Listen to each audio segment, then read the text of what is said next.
Hi everyone, I'm Carol Malone back with another Mythbuster for the Sterilization Station podcast. And today's myth, and this is a spicy one.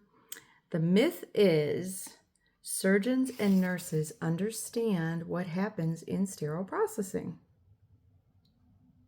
Do they? Do they really? I love it when people say the OR knows exactly what we do down there. Sure.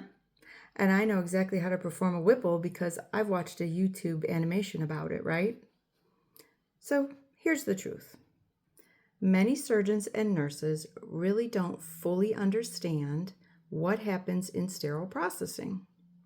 Not because they don't care, and it's because they've never really been taught.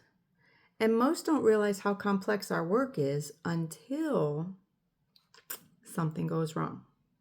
When a tray is missing an instrument, suddenly everyone wants a tour. When a scope fails a leak test, well, now they're curious.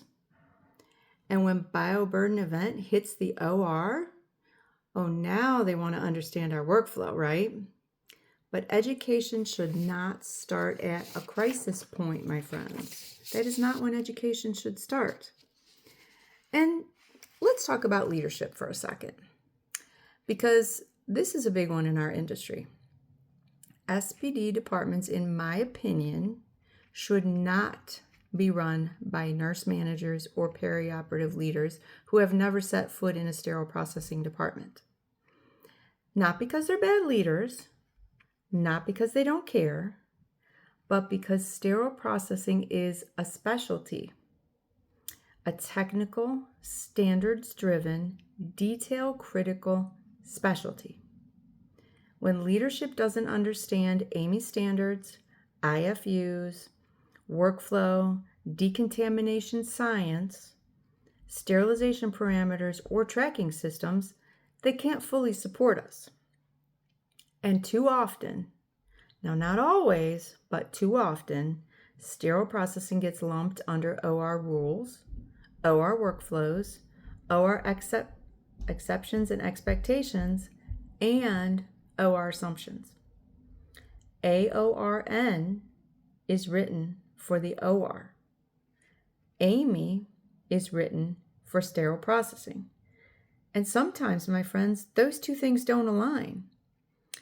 When leadership doesn't know the difference, they unintentionally force sterile processing to follow practices that conflict with AAMI guidelines, the very standards that we are being held accountable to.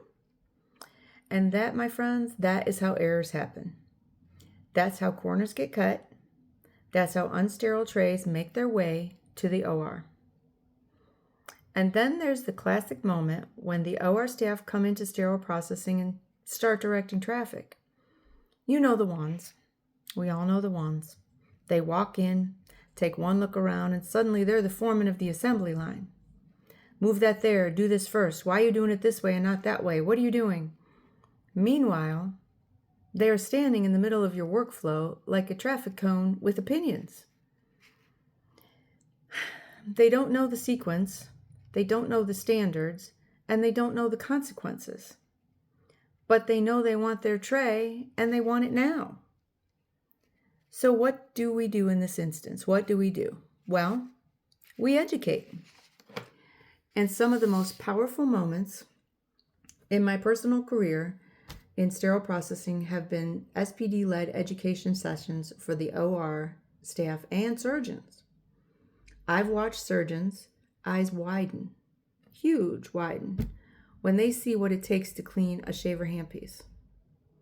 I've watched nurses gasp when they see and realize how many steps it actually takes to clean and reprocess a scope. I've watched OR teams walk out of sterile processing tours and say, I had no idea. I had no idea all that stuff goes on down there, and I will never look at a tray the same way again. That, my friends, that is the moment the myth dies.